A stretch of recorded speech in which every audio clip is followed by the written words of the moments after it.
Lotus music हर पल हर घड़ी आपके साथ। Subscribe now and press the bell icon.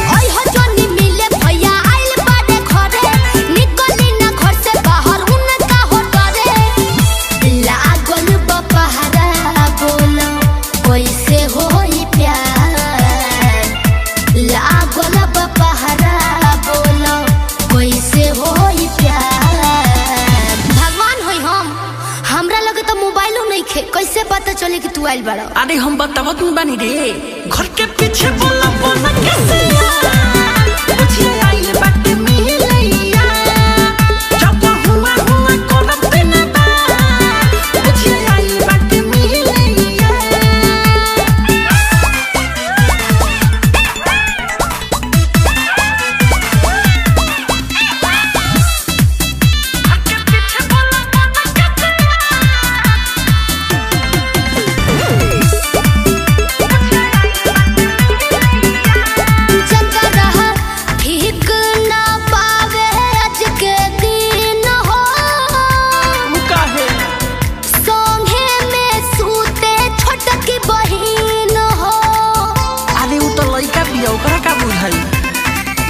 रोटी में मिला के खिया दो जानी हुंद के दवाई सौकी न केहू कर पाई। अच्छा चलो दिन प्यारे हो जाई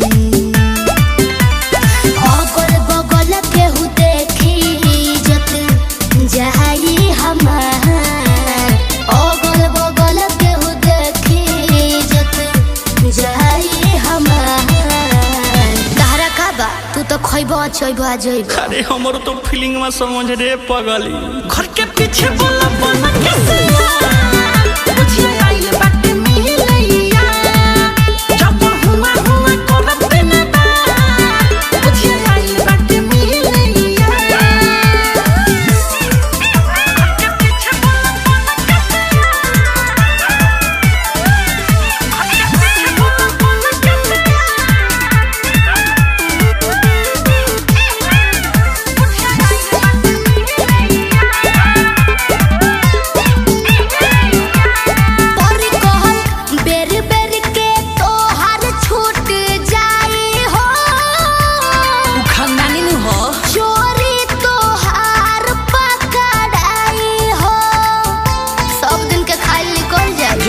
देखा जाएगा आ जाई हो छत से छरप के।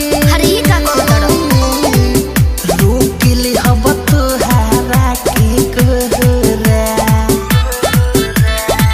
शिल्पी तोहारा लहमी ठुरसी। अच्छा कब से बिछोले बारे बोरा देख ली जाती